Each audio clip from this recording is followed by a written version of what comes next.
Muito boa noite, a paz do Senhor para todos. Estamos iniciando o nosso segundo dia do Simpósio Teológico ano 2021. A paz do Senhor para todos que nos acompanham, professores, alunos, pastores, irmãos, líderes, todos que nos acompanham, a paz do Senhor. Este é um evento aberto, online, totalmente gratuito, organizado pelo Seminário Evangélico Avivamento Bíblico.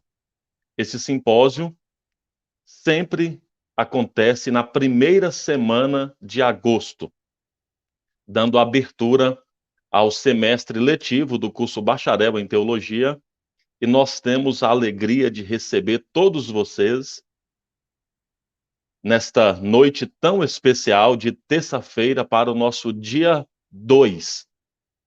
O simpósio, que tem por tema a ética de Jesus Cristo, guiando-nos em meio às drásticas consequências da globalização ou do globalismo. Que alegria poder ter você conosco nessa noite para mais esse dia de aprendizado. E hoje nós vamos receber aqui o pastor Clodoaldo Reis, que estará falando sobre a ética na ação e nas palavras de Jesus, visando priorizar a vida. Esse é o tema do dia de hoje, do nosso simpósio. Antes, eu quero apresentar aqui o pastor Clodoaldo, dar as boas-vindas a esse pastor querido, que é pastor da nossa igreja do Avivamento Bíblico na cidade de Foz do Iguaçu, no Paraná. O pastor Clodoaldo é um professor, é uma pessoa que está sempre estudando, aprendendo e também ensinando. Ele que está mestrando na área de ensino pela Universidade do Oeste do Paraná. Está com um grande desafio aí, fazendo o mestrado, e ele é pós-graduado em algumas áreas, é licenciado em pedagogia, é bacharel em teologia e pós-graduado em gestão, supervisão e orientação educacional, também pós-graduado em ensino de filosofia e sociologia da educação e também pós-graduado em ensino religioso. Dou as boas-vindas, então, está aqui, que alegria poder contar contigo nessa noite, pastor Clodoaldo, um prazer muito grande recebê-lo. Obrigado, já agradeço aqui, desde já, por atender o nosso convite para estar conosco nesse simpósio. Seja muito bem-vindo, pastor. A paz do Senhor, pastor Elmer, a paz do Senhor a todos. É uma alegria, é um prazer estar com vocês nesse simpósio, né? Um desafio, tá aqui um pouco ansioso, né? Conversei contigo de manhã, coração um pouco agitado. Ele está sempre fazendo, sempre ensinando, mas cada situação é um grande desafio. Obrigado pelo convite, obrigado pela recepção. É interessante isso. Algumas pessoas perguntam assim, pastor, o senhor não sente mais um friozinho na barriga quando o senhor vai pregar, quando o senhor vai ensinar? Então, continuamos sentindo todas essas emoções, né, diante da pregação, diante do ensino, porque é uma responsabilidade e nós sentimos. Eu vejo que isso é bom, né? Graças a Deus que sente esse friozinho na barriga ainda, porque isso quer dizer que está, de fato, sentindo o compromisso, né, que se tem com o ensino, com a pregação. E o pastor está em Foz do Iguaçu, deve estar bem mais frio do que aqui em São Paulo, né? Não sei como estar aí, mas recebemos com muita alegria. Como está, pastor? Pode falar. Bastante gelado. Essa semana que terminou foi muito frio, ainda está frio, hoje está bastante frio. Foz do Iguaçu é a cidade do extremo. Calor Sim. é extremamente quente, 40 graus aqui para a gente é normal. mas quando esfria também vai lá para o 0 grau. Sim. Teve aqui 2 dias de -2. Olha, mas esse dia é muito especial para nós, né? Nós temos aí pessoas do Brasil inteiro nos acompanhando. Que maravilha a igreja está utilizando dessa ferramenta da tecnologia, poder. O pastor Clodoaldo, ele já ministrou aqui no nosso seminário, através de videoaula, né? Gravou videoaula para alguns cursos do nosso SEAB, e através da tecnologia nós podemos em tempo real conversar, dialogar, apresentar os temas aqui aos nossos alunos, aos nossos irmãos que nos acompanham sempre com muita alegria. E, pastor, então agora deixo contigo. Vou deixar a palavra contigo, o senhor pode fazer a sua exposição, vou acompanhar aqui, vou estar atento aqui também ao ensinamento, eu também estou aqui para aprender nessa noite e vou deixar o senhor à vontade. No final, nós voltamos a nos falar novamente, tá bom? A palavra está contigo. Deus abençoe. Pode iniciar a sua palestra dessa noite. Vamos combinar assim. Se acabar o meu argumento, eu ficar mudo, você aparece. E se eu me empolgar, você aparece também. Deixa. Tá bom. É contigo, Então, pastor. tá certo. Muito obrigado, pastor Elmer, pela recepção, pelo convite, né? A equipe do seminário estendeu o convite e eu sou grato a Deus pela oportunidade de estar falando, trazendo esse assunto sobre a ética, a ética de Jesus Cristo guiando-nos em meio às drásticas consequências da globalização. Ontem o pastor Elmer, na abertura, ele pontuou bastante sobre ética, o que é ética, ele fez ali alguns apontamentos.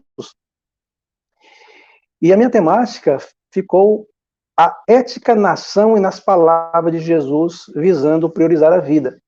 Quando o pastor Fábio ele entrou em contato comigo para falar sobre esse assunto, fez o convite, se eu estava disposto a tratar esse assunto, eu disse que sim, ele me mandou o tema, aí eu fui pesquisar. Eu confesso a vocês que foi uma pesquisa, assim, bastante interessante, me fez a ver Jesus em perspectiva diferente, Jesus em algumas perspectivas, porque nós lemos a Bíblia, em especial nós pentecostais, nós lemos a Bíblia com a perspectiva do milagre, né? Com a perspectiva do Jesus extraordinário, do Jesus que faz o milagre, que opera o milagre. E muitas vezes nós não percebemos ou não damos muita atenção para o Jesus, o homem, Jesus humano, Jesus que filho de Maria, né, que andou ali pela Galileia, né, que teve a sua participação humana também. E na minha pesquisa, eu observei bastante Jesus preocupado com a humanidade, né, com a humanização das pessoas, não apenas com a questão da espiritualidade. Jesus também está preocupado com a parte humana, com a questão da vida, sobretudo da vida humana. Então eu quero começar a minha fala trazendo para nós no Evangelho de Lucas, no capítulo 9, no versículo 23, Lucas 9, 23, deixa eu ver aqui, ele fala sobre levar a cruz, né? Cada um deve levar a sua cruz. E dizia a todos, se alguém quer vir após mim, negue-se a si mesmo, tome cada dia a sua cruz e siga-me. Porque qualquer que quiser salvar a sua vida, perdê-la-á, mas qualquer que por amor de mim perder a sua vida, salvará. Porque que aproveita o homem granjear o mundo todo, perdendo-se ou prejudicando-se a si mesmo? Aí ele diz, qualquer que de mim e das minhas palavras se envergonhar, dele se envergonhará o Filho do Homem, quando vier na sua glória e na do Pai e dos santos anjos. Em verdade vos digo que, dos que aqui estão, alguns há que não provarão a morte até que vejam o reino de Deus. Jesus, quando ele propõe a sua, o seu ensino, o seu estilo de vida, a sua fala, e que nós estamos chamando aqui de ética, ele coloca em um padrão elevado, um padrão em que as pessoas vai ter dificuldade de compreender, né? Então, como disse lá, a nossa fala, o nosso pensamento hoje vai tratar da prática cristã, a conduta, a vida cristã. E a nossa vida, ela é pautada por conceitos de certo, de errado, de pode e de não pode. A igreja, ela tem a responsabilidade de comunicar o evangelho, e muitas vezes a forma que nós comunicamos o evangelho, ele é comunicado da forma que nós lemos e compreendemos a Bíblia. A nossa exegese inspira ou motiva a maneira de nós explicarmos. E a nossa explicação muitas vezes é, olha, você pode isso, você não pode aquilo, você pode fazer isso, você pode não fazer. E aí, muitas vezes, nós não percebemos ou não respeitamos a humanidade do outro, ou o ser humano que está na nossa frente, aquele ser que nós convivemos. E a igreja, ela tem uma mensagem. A mensagem que a igreja tem, a mensagem de Cristo, ela não é uma mensagem internacópole, né? Não é uma mensagem voltada para dentro. A mensagem da igreja, ela é para dentro e para fora. A igreja, ela tem uma mensagem que comunica para nós, os membros, mas também é uma igreja que tem uma missão. Nós temos a Missio Dei, nós temos a missão de Deus, que é alcançar a humanidade, todas as pessoas. E como disse Paulo aos Colossenses, Deus, ele se preocupa com o homem todo, né? Espírito, alma e corpo. E eu trago aqui 3 palavras, né, que nós chamamos de palavra-chave: a ética e a humanidade, a ética e a inclusão, e a ética cristã e o Covid-19. Eu trouxe aqui, para a parte final, falar um pouquinho dessa questão da ética nesse tempo de pandemia. Eu achei interessante trazer para a gente pensar, para a gente conversar sobre isso. Então, Jesus, ele está preocupado com o homem, com o ser humano, com a pessoa humana. Ele está preocupado com a pessoa humana. E essa questão, eu não estou trazendo aqui, pessoal, uma mensagem voltada para o humanismo, não. A proposta, a mensagem é cristocêntrica. Né? A mensagem ela é cristocêntrica, mas o Cristo cêntrico, o Cristo centro, ele traz para si o ser humano. Diz lá 3,16, Evangelho de João 3,16, porque Deus amou o mundo de tal maneira que deu o seu Filho unigênito para que todo aquele que nele crê não pereça. Deus, então, ele dá o seu Filho para que todo aquele que nele crê não pereça, mas tenha a vida eterna. Então, a preocupação de Deus é com o homem, com o ser humano. E aí, na minha pesquisa, eu me lembrei de um texto que eu tenho, do Bill Hybels. Ele tem um livro chamado Vida Cristã Autêntica. O título do livro é um livro de fácil leitura, Vida Cristã Autêntica. E ele conta a história, eu vou ler aqui, fazer a minha colinha, ele conta a história da vida de um romancista norte-americano chamado William Faulkner. Esse homem, ele ganhou o Prêmio Nobel de Literatura em 1950. Então, ele foi Nobel de Literatura em 1950, e quando ele é entrevistado, ele vai conversar com as pessoas, eles, todos ali empolgados, conversando com ele, perguntaram para ele assim, sobre quais os romancistas que você conversa, quais os literários que você troca ideia, troca experiência. Não, eu não converso com essas pessoas. As pessoas que eu converso são as pessoas do meu convívio. Eu converso com fazendeiro, eu converso com pessoas da minha área. ali da zona rural. Eu não me preocupo de conversar com essas pessoas. E nós falamos sobre o quê? Nós falamos sobre cavalos, falamos sobre cães, falamos sobre espingarda, sobre lavouras de feno, lavoura de algodão. Nós não falamos a respeito de literatura. Eu trouxe esse fato, essa experiência do Habermas falando do Faulkner, Nobel de Literatura de 1950, é que, por ele ser um Nobel, ele ser alguém de destaque, achavam que ele conversava com os nobres, com as pessoas. Ele falou, não, eu sou uma pessoa comum, eu sou uma pessoa, né, que vive no meio do povo. E aí, nós vamos encontrar quem? Nós vamos encontrar o nosso líder, o nosso modelo de vida, Jesus, vivendo no meio dos seus.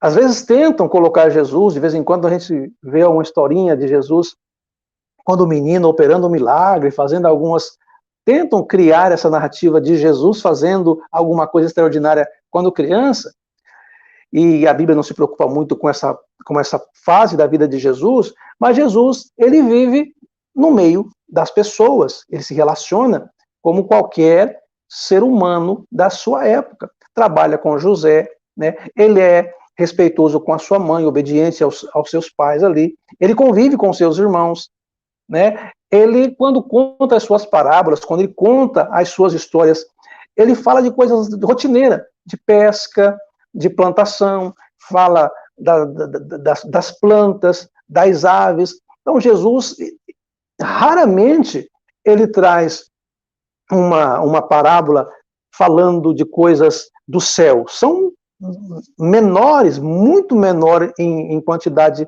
quando ele se refere às coisas do céu. Ele sempre está relacionando as coisas daqui.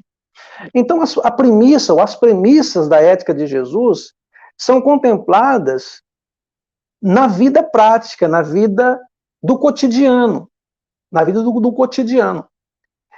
E as premissas da sua teologia, nós encontramos nos sinóticos, nos evangelhos sinóticos, nós encontramos nas falas de João, nós encontramos na fala de Paulo, né, os sinóticos, os escritos joaninos, os escritos paulinos, todos apresentam a base da premissa da ética de Jesus. E qual seria? Eu separei aqui Lucas 10, 25, que está escrito assim: amarás ao Senhor teu Deus de todo o teu coração, de toda a tua alma, de todas as tuas forças, de todo o teu entendimento, e ao teu próximo como a ti mesmo. Ontem o pastor Elmer fez menção desse texto, Lucas 10, 25. Nos escritos joaninos, nós encontramos lá na 1 de João 4,11, amados, se Deus assim nos amou, também nós devemos amar uns aos outros. Paulo, né, na teologia paulina, porque toda a lei se cumpre numa só palavra, nesta: amarás ao teu próximo como a ti mesmo. A ética, ou as premissas da ética de Jesus, está fundamentada no amor. Está fundamentada no amor. O grande desafio nesse tempo de globalização é a questão do amor. A igreja, na sua missão, como disse no início, na sua missão, no seu afã de cumprir o ID de Jesus, tornou-se uma igreja luz, uma igreja que está brilhando, tentando brilhar o máximo, ocupando os lugares mais nobres da sociedade, tá? Mas me parece que a dificuldade de se tornar o sal da terra tem sido grande. Se tornou luz, mas com dificuldade de se tornar sal, né? Porque você pega um cristão e o coloca numa empresa, como empresário, ali naquela empresa, ele precisa levar, né, na sua conduta ética, as premissas da ética cristã, que é o quê? O amor. Quando o cristão ele é alçado ao posto de um vereador, de um prefeito, de um deputado, de um senador, de um presidente, enfim, de um governador, ele vai para a vida pública da mesma maneira. Os princípios, ou as primícias da ética é o amor. Quando ele vai para uma cátedra de uma universidade, quando ele vai se tornar um mestre, um professor, um doutor, quando ele vai se tornar um grande expoente da mensagem nas universidades do Brasil e do mundo, como cristão, o que vai pautar esse professor, esse mestre, também deve ser, ou provavelmente, precisa estar fundamentado na base aí da premissa que eu chamo do amor. Os princípios éticos que estão afirmados por Jesus estão baseados em amar a Deus sobre todas as coisas e amar ao próximo como a si mesmo. Buscamos entender também como as pessoas respondem a isto, como as pessoas têm respondido a isto, como as pessoas têm respondido a esta verdade. A outra pergunta, eu acho desafiadora, né? Como as pessoas relacionam a ética dele, Cristo, com a sua própria vida, nas decisões que se toma no dia a dia. E, por fim, como nós percebemos a ação da igreja nesse tempo de pandemia relacionado à vida. Nós fomos, como pastores, nós fomos desafiados a ter condutas relacionadas à vida, a tomar atitudes, tomar decisões, e a decisão que nós tomamos, ela foi baseada na ética de Jesus, ou nós fomos a toque de caixa, né, repetindo o que o governo, o que os sanitaristas falavam. Não é para essa aula, não é para esse tema, não é a proposta, mas nós, como igreja, ficamos meio sem saber como responder, né? Acabamos não tendo uma resposta para a sociedade. Ontem o pastor falou da ética, que é o ramo da filosofia que lida com as questões do certo e do errado, né, e do bem e do mal. Só que a ética humana, a ética da questão da religião, ela traz um perigo. Ela traz um perigo porque quando eu falo, olha, faça isso ou faça aquilo, baseado no conceito eclesial ou no conceito da doutrina da religião, como uma dogmática, né? Um dogma de uma religião. Quando eu coloco a ética baseado no conceito de uma religião, ou a dogmática, o dogma de uma religião, eu estou cometendo um erro, ou eu estou correndo um grande risco. Porque provavelmente esse conceito ele pode cair com o passar do tempo, aquilo que era antiético torna-se ético, e aí? Né? Então a ética da religião, ela acaba sendo uma armadilha, porque ela está preocupada com o quê?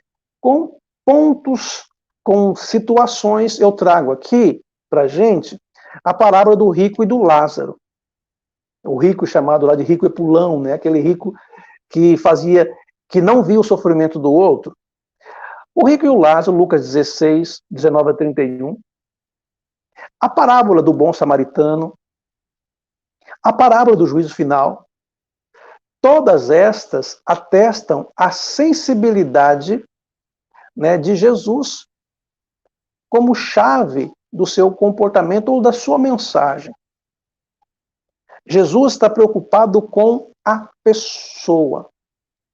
Eu coloquei uma frase aqui, deixa eu ler para você. Nesse sentido, entende-se que Jesus, em seu ministério, como em seus discursos, teceu críticas à realidade em que estava inserido, abrindo assim um caminho de vida e liberdade num reino paralelo, vou chamar de reino paralelo, que era o reino de Deus, aonde as pessoas tinham acesso a esse reino não visível, esse reino que era conquistado não por força, mas era um reino que pela fé é recebido dentro de si, Esse reino que não se identifica com nenhum sistema ou com nenhuma personalidade política, mas que começa dentro de cada pessoa. É aí que Jesus mexe na vida do indivíduo, na vida da pessoa. A palavra de Deus, ela nos disse que nos disse assim, que Jesus veio para fazer a vontade de Deus, e a vontade de Deus, ela é encontrada no João 3,16 que eu disse, e capítulo 10 de João, eu vim para que tenham vida, e vida com abundância, e o mesmo ponto de vista é encontrado pelos evangelistas. Jesus sempre pontuando, sempre ministrando para as pessoas. Eu vou trazer aqui um ponto que é a mulher flagrada em adultério. Né? Capítulo João 8, do 1 ao 12, se não me foge a memória. Ela foi, 1 ao 11, 1 ao 12, ela foi flagrada. E segundo a dogmática do Velho Testamento, ela deveria ser morta, punida com a morte. Ela vai ser punida com a morte. A ética daqueles homens, diante do pecado, era o quê? Morte. Mas o que Jesus faz? Vida. Preserva a vida dela. Se vocês são melhores do que ela, se vocês não têm pecado, então arremessem pedras.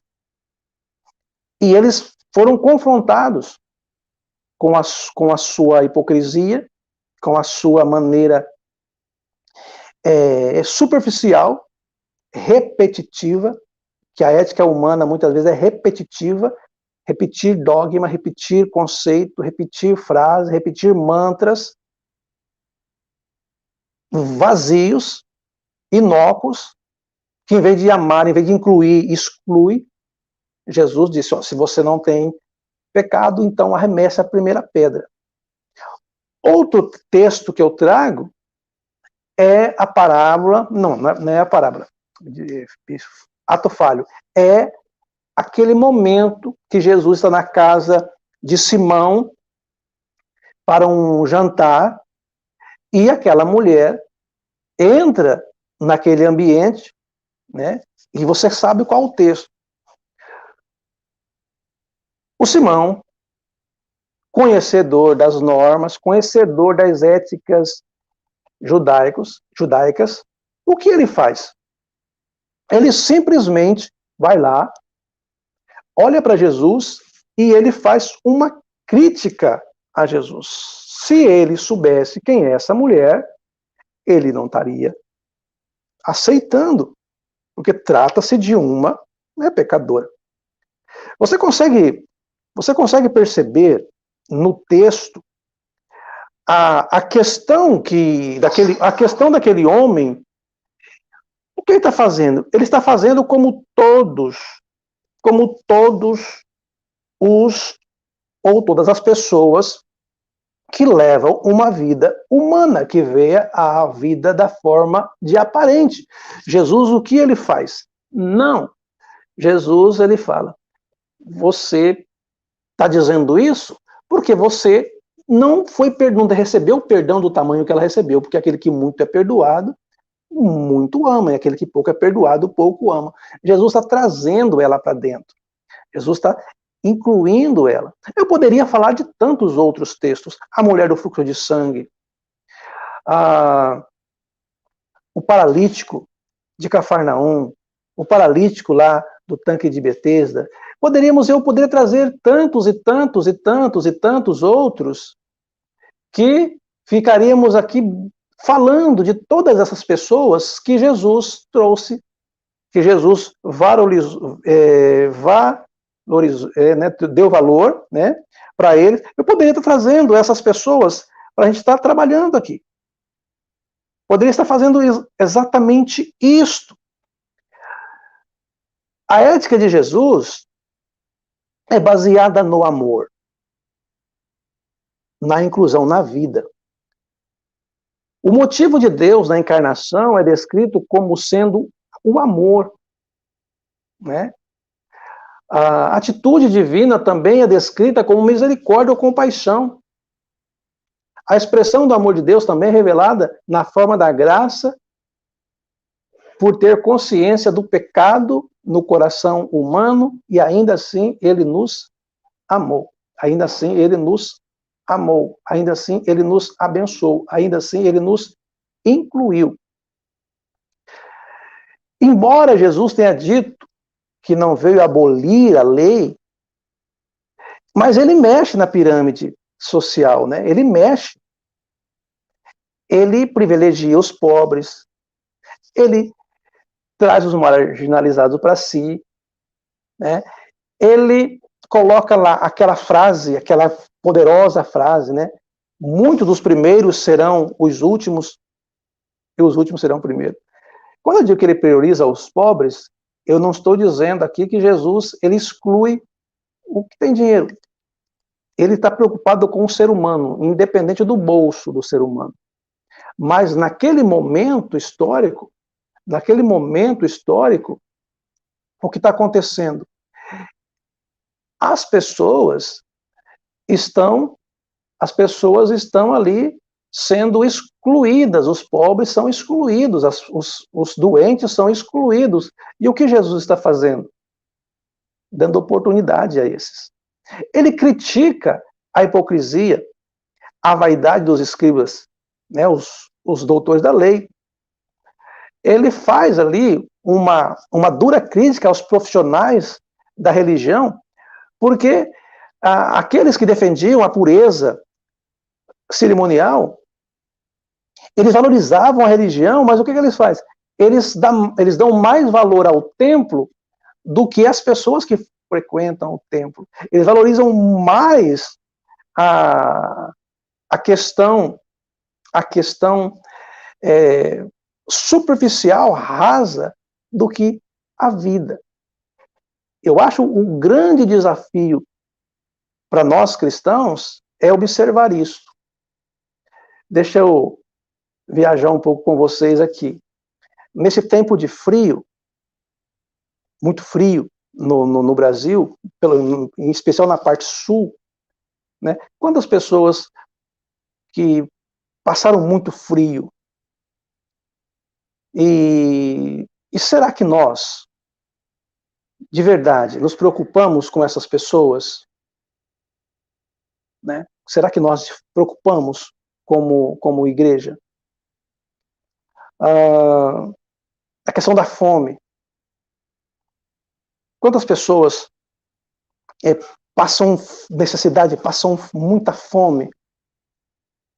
E nós, pela graça de Deus, pela misericórdia do Senhor, nós somos abençoados e temos um cobertor, temos sempre alimento na nossa mesa. Talvez você não tenha com aquela abundância, mas você tem o alimento na sua mesa. E como que funciona? Como que se dá isso? Como que se dá? Como lidar com isso? Eu estou me lembrando aqui do bom samaritano que o sacerdote e o levita, eles passam por aquele cidadão ferido, machucado, eles passam. A ética do samaritano, melhor, a ética do sacerdote e a ética do levita dizia que eles não poderiam parar.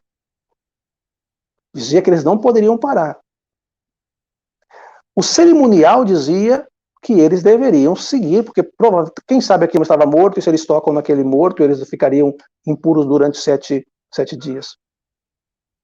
E Jesus, ele fala assim, olha, passa o samaritano e se preocupa com ele, e resgata a vida, né, devolve a vida para ele, e Jesus arremata, perguntando para eles, quem foi o próximo daquele cidadão? Não, aquele que o ajudou, então vai e faça da mesma maneira. O homem é a imagem de Deus. É escandaloso dizer mas aquele bêbado, aquele que está perdido no crack, tem nele a imagem de Deus. A Bíblia diz isso. A Bíblia diz isso. Gênesis 1, 26, a seguir, disse que façamos o homem à nossa imagem. E talvez aí entre a globalização, né? Deus gosta da globalização.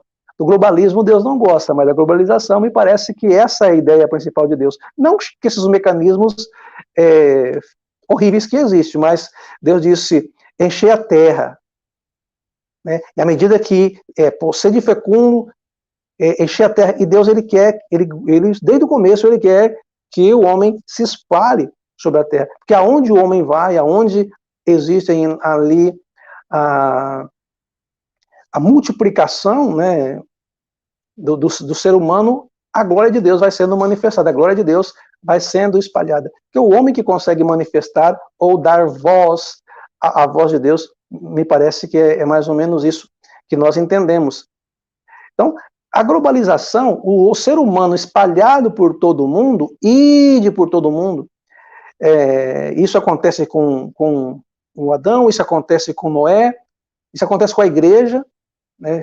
Fica em Jerusalém até receber do poder do alto, e depois Jerusalém, Samaria, até os confins da terra. Então, a ideia é nós ocuparmos todo o espaço, né, possível, como a imagem de Deus, levando a imagem de Deus. E o Salmo 8 é rico, eu sou apaixonado pelo Salmo 8, o salmista, ele vem ali dizendo o que é o homem para que lembrar dele diante de tanta beleza que é o universo, que é o cosmos, todas essas coisas. Todavia, porém, entretanto, o Senhor, né, o fez um pouco menor que os anjos, e deu autoridade, e ele que cuida. O Ferreira, eu achei muito interessante, na minha pesquisa eu encontrei Ferreira, ele fala aqui uma frase, eu vou ler, o animal aqui chamado de bruto, ele se referindo ao animal, ele chama de bruto. Aqui, o animal ele é cônscio, o homem self-cônscio. O bruto, o animal tem percepção, o homem tem conceito. Né? O bruto não tem linguagem, ou denotações gerais, o homem sim. O bruto não formula juízo, não tem senso do ridículo, o homem tem. O bruto não tem intuição, né? O homem tem. Ele é determinado, o homem self-determinado. O bruto não tem consciência moral, o homem sim. O bruto não tem consciência religiosa, o homem sim. Então, o homem é a imagem de Deus. O homem é a imagem de Deus, e aqui eu vou chamar esse homem de homem real.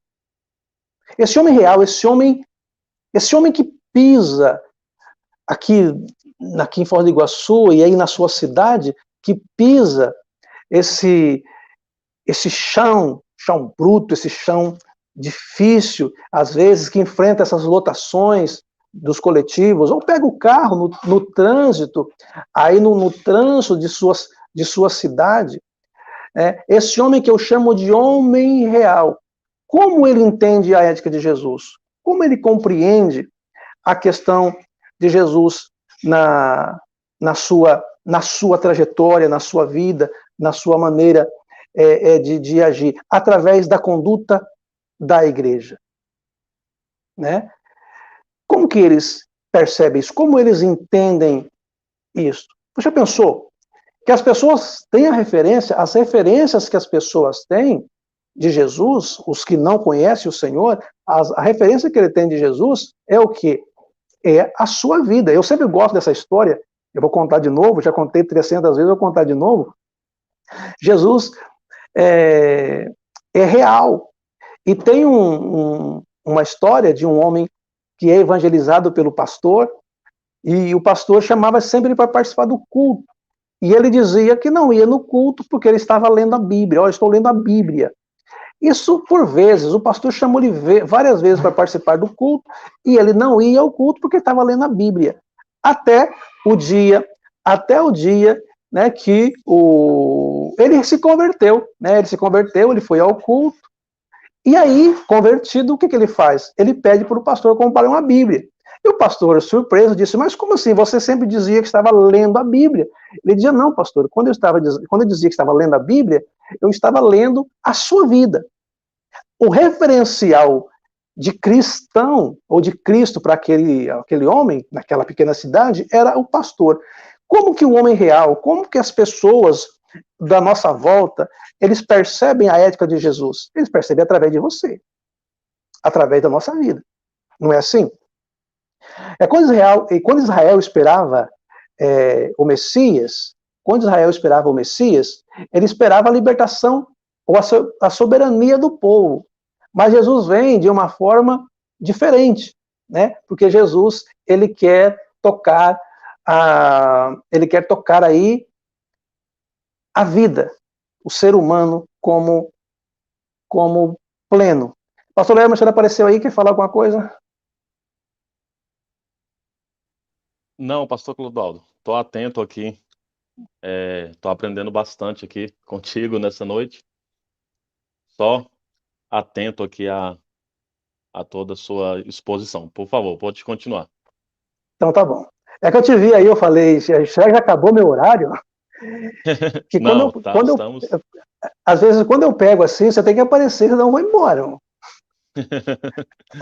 Tá dentro do tempo ainda, tem tempo, pode ficar à vontade. Então tá bom. Então tá. Então, Israel esperava o quê? Israel esperava o Messias, a libertação, a soberania, né? Queria uma libertação do povo que estava sofrendo ali durante muitos anos. Mas Jesus, ele vem não para isso. Jesus vem por causa do ser humano. Sabe por que Jesus veio? Naquele ponto ali, deixa eu romantizar aqui. Jesus, ele não vem por conta de uma nação, ele vem por conta de uma pessoa.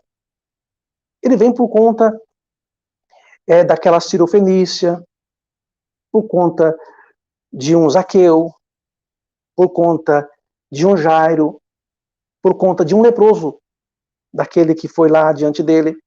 Jesus ele veio por conta do ser humano, por conta do indivíduo, por conta da pessoa. Está preocupado com isso. Essa é a preocupação. O evangelho é isso. O Espírito do Senhor Jeová está sobre mim, pois que me ungiu para propagar, anunciar, Isaías 61. No texto mateano, as boas novas são anunciadas de modo especial para os pobres e oprimidos. Vinde a mim, os que estão cansados, lembra? Dizemos isso porque os surdos ouvem, os cegos recuperam a vista, os coxos andam e os pobres recebem o evangelho. Neste contexto, a ética de Jesus é conflitante e rompe com a ética do pensamento judaico. Para esses, aquelas pessoas acolhidas por Jesus não passavam de malditas perante Deus. João 7,49, quando acontece aquela cura do cego, ele fala assim, pô, se converteu também vocês? Se converteram a ele? Essa raça maldita se referem a eles como malditos. E Jesus vem por conta dessas pessoas consideradas por eles malditos. A ética de Jesus está fundamentada no amor. No entanto, não houve unanimidade no anúncio do cuidado de Jesus com a vida. Os pobres e excluídos sentiram-se acolhidos, não apenas eles, como já disse, mas também as pessoas de posse, aqueles que aceitaram Jesus foram acolhidos, mas nem todos, né? Nem todos, tanto é que nós conhecemos a história. Como que você percebe a ética de Jesus no seu dia a dia? Como nós lidamos com a ética de Jesus? Já imaginou chegar alguém na nossa igreja, precisando, pedindo ajuda, e nós olharmos para ele ou para ela e não conseguimos abraçar? Puxa vida, nós temos aí um grande desafio. Nós tivemos uma situação com o pastor Jorge Linhares, eu não acompanhei, eu só vi aqui na publicação dos pastores, eu não entrei muito ali em detalhes. Nós temos um grande desafio, que é essa pauta da inclusão. Como nós vamos lidar? Nós vamos procurar em Cristo uma forma de Jesus através da graça, através do amor, através da manifestação salvífica, ou nós vamos expelir? Nós vamos apresentar um evangelho que consegue dar graça, ou nós vamos apresentar um evangelho que repele? Nós vamos apresentar aquele texto que diz assim: aquele que fizer tropeçar um pequenino, é melhor amarrar uma pedra no pescoço e jogar no rio? Ou nós vamos pegar aquele texto que está logo em seguida, dizendo assim: eu vou perdoar quantas vezes? 7? Não, 70 vezes 7. Eu vou apresentar o evangelho que coloca pedra no pescoço, eu vou apresentar o evangelho que está disposto ao perdão. Esse é um grande desafio nas questões éticas. Pastor, pode cortar o cabelo? Pastor, pode jogar bola? Nós aprendemos o pode e o não pode. Nós aprendemos isso, olha, isso você pode, isso você não pode. Mas o desafio de Cristo é ir além do pode e não pode. O evangelho de Cristo, a ética de Jesus, é o amor. E eu não estou sendo aqui trazendo um evangelho frágil, um evangelho que pode tudo, permissivo, um evangelho... Não é a questão. O rico que não quer aceitar Jesus, o jovem rico vai embora e Jesus deixa ele embora. Né? O Judas Iscariotes, questão de escolhas. Mas o meu papel não é de ser o censor, o juiz. O meu papel é apresentar. É a parábola do joio e a parábola do peixe. Né? Quem vai fazer a divisão, quem vai fazer a separação é o próprio Senhor. Não é seara minha, não é ceifa minha. A minha seara é fazer o meu papel de pregador de boas novas. Pregador de boas novas. Eu começo a encaminhar para a parte final da minha fala, e a questão agora do Covid. Eu quero trazer um pouquinho do Covid, da fala do Covid. Em dezembro de 2019, a China informou a Organização Mundial de Saúde, a OMS, sobre um surto de uma nova doença semelhante a uma pneumonia. Essa doença transmitida pelo novo coronavírus, posteriormente identificado como o SARS-CoV-2, que foi denominado, né, Covid-19. Esse texto eu peguei de Magalhães e Garcia, texto deles, 2021. Em janeiro de 2020, novos casos da Covid-19 foram notificados fora da China, o que levou a OMS a declarar emergência internacional em saúde pública. Na América Latina, o primeiro caso registrado foi em São Paulo, no Brasil, no dia 25 de fevereiro de 2020. Aí o novo coronavírus trouxe repercussões alarmantes que impactaram diretamente o mundo como um todo. Profissionais envolvidos nas diversas áreas buscaram, desde o início de 2020, para contribuir com a diminuição do contágio e da resolutiva em um tratamento que possa combater essa pandemia. Esse texto eu peguei de Brumart e Martins, 2021. Aqui, pessoal, é um grande desafio. Um grande desafio. Porque a igreja teve que lidar com isso. E nós estamos falando de vida, estamos falando de ética, estamos falando de Jesus, estamos falando da mensagem cristã. Entendemos, então, que o homem é livre para escolher o que bem quiser, porém é também responsável pelas suas escolhas. Diante dessas guerras de narrativa, o que nos resta é pensar a importância de a ética estar presente no discurso e na prática cristã pastoral, a fim de que possamos viver um evangelho mais próximo possível daquele que Jesus nos apresentou neste momento de pandemia. A vida, ela não parou. Tivemos os lockdowns, tivemos as restrições, mas a vida não parou. A crença não parou, a fé não parou, o evangelho não parou. Nós evoluímos para a comunicação aqui por esses meios de comunicação, fizemos esses cultos, fizemos Santa Ceia por transmissão.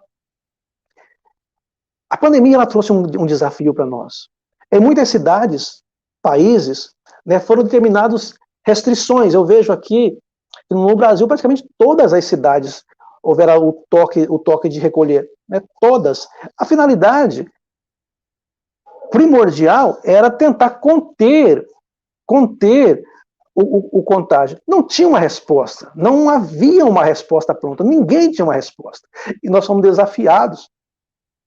Porque nós, como eu disse no começo, nós muitas vezes apresentamos o Cristo do milagre, o Cristo da cura. E as pessoas começaram a morrer. As pessoas começaram a morrer.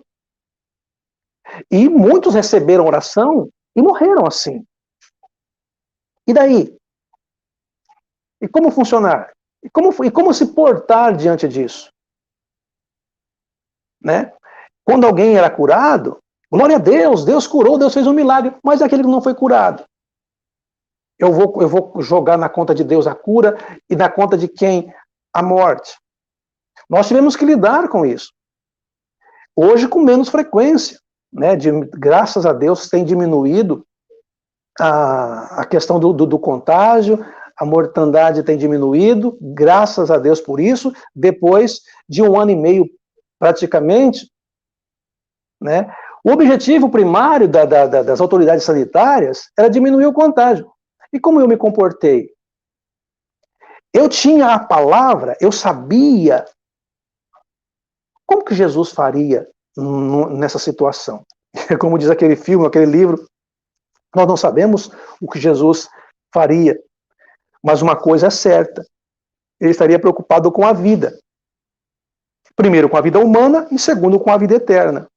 Se eu fiz o papel, se a igreja fez o papel dela como sal da terra, não apenas como luz, mas também como sal da terra, muitas pessoas aceitaram a Cristo e quando partiram para a eternidade, estavam com Cristo, a vida estava garantida. Nesse tempo globalizado, de globalização, nesse tempo de globalismo, onde existe uma situação, né, uma mente tentando manipular, tentando fazer algumas coisas aí, nós precisamos manter a nossa firmeza. A igreja não pode lutar como um Dom Quixote de La Mancha, que lutava com gigantes, na verdade eram moinhos. Nós muitas vezes lutamos com moinhos de trigo desativado, nós lutamos com inimigos desnecessários. Me lembro das vezes de alguns irmãos que diziam assim, eu não vou tomar a vacina porque é o chip da besta. Né? Eu ficava pensando, poxa vida, a teologia que nós, do argumento bíblico, né, nós acreditamos, nós pregamos e assim vivemos, nós acreditamos que o tal do anticristo, a tal da besta, vai reinar ou vai estar depois do arrebatamento. Se não tem arrebatamento, não tem chip. É um negócio assim que eu fico pensando. Sabe, são pautas, são lutas, pautas éticas que nós lutamos, na minha leitura, na minha humilde leitura, lutamos de forma desnecessária. O nosso foco é almas, vidas para Jesus. Aquela pessoa que precisa. Eu não preciso agredir para mostrar o evangelho. Eu não preciso mostrar apontar o dedo para o pecado. O próprio evangelho já apresenta isso. Então, a igreja, nesse tempo de pandemia, qual foi a resposta? Qual foi a resposta que a igreja deu a essa pandemia que abalou as estruturas da população mundial? Nesse contexto, como ficou a questão da espiritualidade em meio à pandemia? Luiz e Simão, eles afirmaram que a crise criada pelo novo coronavírus tem trazido pânico, sofrimento e, sobretudo, provocado inúmeras dúvidas sobre os comportamentos que devemos adotar durante esse período, tendo em vista a quantidade de informações com as quais somos bombardeados nos telejornais, principalmente nas redes sociais. A questão ética também esteve presente nesse contexto, o paradoxo da liberdade versus vida. A liderança evangélica precisou ler a Bíblia à luz de um cenário inédito para a nossa geração. Como se posicionar diante de muitas informações e contra-informações, tendo a vida como o bem mais precioso a ser cuidado. Em tempos de guerra de narrativa, a verdade tem se tornado cada vez mais líquida. Isto é, aquilo que é massivamente compartilhado, ainda que falso, se torna uma realidade, a famosa fake news, né? Intoxicando ou por notícias falsas. Nesse passo, em um país religioso como o Brasil, se faz necessário levantar um debate sobre a responsabilidade que as denominações religiosas e suas lideranças desempenharam e desempenham em uma sociedade que passa por uma crise sanitária e econômica sem precedente na história. Aí eu faço uma pergunta, né? Como as lideranças religiosas estão orientando os fiéis e como as suas posturas perante essa crise os influenciaram? Contudo, vivemos um cenário de pandemia, de uma doença nova, uma doença que a medicina ainda não descobriu um tratamento eficaz e tampouco, na época do texto, possuía, né, uma vacina. Agora nós temos a vacina. À vista de todas as autoridades de saúde do mundo, indicam que a melhor maneira de combater a doença, diminuir o contágio, era a reclusão, ou diminuir a exposição. Luiz e Simon, 2020, disseram isto. Pessoal, essa minha fala, a ética na forma, né, de Jesus, a ética nas ações, nas palavras de Jesus, visando priorizar a vida, é um grande desafio para nós todos os dias. E não foi diferente agora. Não tem como negar a pandemia, não tem como negar as mortes, não tem como negar o sofrimento que as pessoas tiveram. Muitos foram curados, mas outros tantos não. Qual a palavra da igreja? É um dedo apontado? Ou é um... Não pode abraçar, né, por conta... Ou é um acolhimento? E esse acolhimento, pessoal, tem algumas palavras que têm virado tabu. Inclusão, acolhimento tem virado tabu. Incluir, acolher, é o que Jesus fazia. Vinde a mim. Vinde a mim e vos farei pescador de homens. Vinde a mim os cansados. Não Se você é santo, taca a primeira pedra. Se não é, e aí vai, sabe? Aí Jesus vai trazendo. E nós, como igreja evangélica, movimento bíblico, nós temos uma grande oportunidade nesse tempo. Os meninos, né, que estão aí no seminário, no letivo, né, nós temos uma grande oportunidade. Ler o Evangelho, ler a palavra de Deus, nas lentes da ética de Jesus. Não a ética exclusiva, mas uma ética que traz. Mas se aqueles não quiserem, problema deles, eles vão seguir a vida. Eu disse que a vida ela é feita de escolhas. Mas o nosso papel não é sentar em uma cadeira de juiz. O nosso papel é de proclamar a vida. E a vida de Jesus, ela era ofertada para a vida humana, para a vida do ser humano. Essa minha fala tem a proposta de trazer a discussão à praxis cristã, né? A sua vida baseada nas ações de Jesus. E como você tem percebido essas ações ainda hoje? De forma de ritos religiosos ou uma prática? A igreja hoje é um espaço de show ou um espaço de comunhão? A vida que nós vivemos, recebida, herdada graciosamente por Jesus, essa vida, nós temos vivenciado ela, partilhado ela, compartilhado ela com o nosso vizinho, né? Aquele bom dia, aquele boa noite, aquele boa tarde, outro como vai, aquele sorriso largo. Porque eu sou de Jesus, eu sou crente, eu sou de Cristo. Eu preciso passar a alegria que eu recebi. Não, eu não posso porque ele fez isso, eu não vou porque ele fez aquilo. Eu estou apontando o dedo, eu estou sendo juiz, eu não estou sendo alguém que percebe Jesus como o doador da vida. Então eu vou encerrar a minha fala agradecendo a sua atenção, né, a oportunidade aí de você me ouvir E trouxe aqui algumas provocações. E quando o pastor me convidou e falou, olha, a ética de Jesus, a ética nas ações e nas palavras de Jesus usando a vida, eu achei muito desafiador o tema, e eu, na minha pesquisa, no final, na parte final da pesquisa, eu falei, eu vou trazer a ética no tempo da pandemia. Eu acho que é importante a gente pensar sobre isso, porque ainda estamos na pandemia.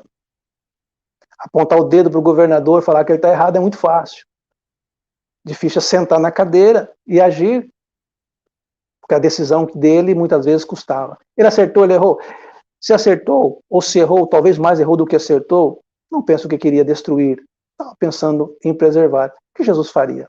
Né? O que Jesus faria? Eu sei que o meu papel como pastor, antes de ser pastor como cristão, antes de ser cristão como ser humano, é tratar o outro, entendendo que ele é humano semelhante a mim.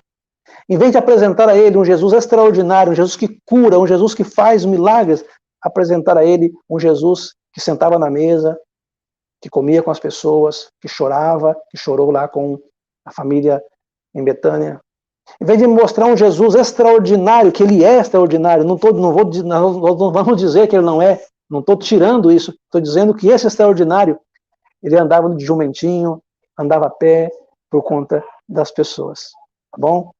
Que Deus abençoe, que possamos perceber Jesus Cristo, a nossa fonte de inspiração numa vida ética. Pastor Elmer, é contigo. Amém. Olha, tomei muitas notas aqui, viu, pastor Clodoaldo? Aprendizado muito profundo, impactante e interessantíssimo, viu? Das notas que eu tomei aqui, apenas destacando aqui os exemplos, né, que o senhor colocou, tantos exemplos, né, que demonstram a conduta de Jesus, né, agindo e falando, priorizando a vida. Eu tomei nota dos exemplos que o senhor colocou aqui, vários, e o senhor falou que poderia citar tantos outros, apenas selecionou alguns, né, mas o senhor também, entre esses exemplos, né, o senhor citou aí o a história do bom samaritano, que Jesus tem um confronto de ética ali, né, de uma ética também religiosa, dos sacerdotes, dos levitas, e ele tem esse confronto, né, com essa ética também deles. Ontem eu falei do confronto da ética com os fariseus, hoje você veio e colocou outro confronto com certo comportamento e conduta que Jesus denuncia, não aceita. Tomei nota aqui também principalmente aí dessa questão final que o senhor falou. Eu não me surpreendeu, eu pensei que não ia ser tocado esse assunto, mas a pandemia é um assunto que tem que ser falado e tem que ser provocado sim em nós, porque é algo novo que nós estamos vivendo, né, e como se comportar numa situação tão nova como essa, que é a pandemia, porque, nós estamos enfrentando um momento histórico. Nós não Pastor havíamos Elmer, enfrentado, né, esse momento ainda. Sim, Pastor Elmer, como eu estou no mestrado, e eu descobri que a gente tem aquelas palavrinhas-chave lá, se você fica para a busca. Quando eu senti a inspiração de pesquisar sobre, eu entrei para ver o que falava. A igreja não produziu quase que nada sobre isso. Isso precisa sim, ficar, pastor, até uma provocação para os nossos professores aí, pesquisar, para ficar para a posteridade. Porque tem uma pandemia que aconteceu, acho que a peste negra que aconteceu no tempo de Martinho Lutero, sim, e vai acontecer uma peste agora, a gripe espanhola, um negócio aqui no começo do século passado. Né? sim, E a enfermagem, quando busca sobre pandemia, eles vão ter referências aqui da gripe espanhola. sim, E todas as buscas que eu fiz é pau na mioleira da igreja. A fala de muitos pastores falas totalmente assim questionáveis. É o que nós temos. Então, quando você faz a pesquisa, você vai ouvir os prós e os contras, você vai fazer e vai deixar no futuro, nas futuras gerações, tomara que isso não aconteça, precisa ter alguma coisa assim. Por isso que eu coloquei, porque a igreja, ela é igreja. A igreja, ela é igreja. Eu vou reformular a fala, tá? A mensagem de Deus, ela é mensagem de Deus no tempo de Abraão, ela é mensagem de Deus no período interbíblico, ela é mensagem de Deus no tempo de Cristo, nos patriarcas da igreja. A igreja tem que ter uma mensagem em todo o tempo, inclusive no tempo da pandemia. Nós precisamos ter uma mensagem, inclusive no tempo da pandemia. E essa mensagem, pastor, que Jesus cura, ela é muito rasa, porque morreram pessoas.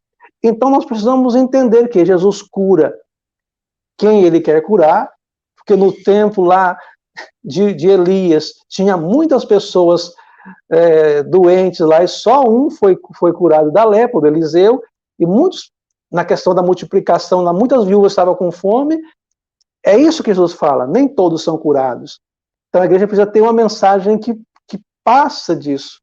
Por isso que eu trouxe, eu achei interessante trazer, relevante trazer esse tema, essa parte dentro do nosso tema.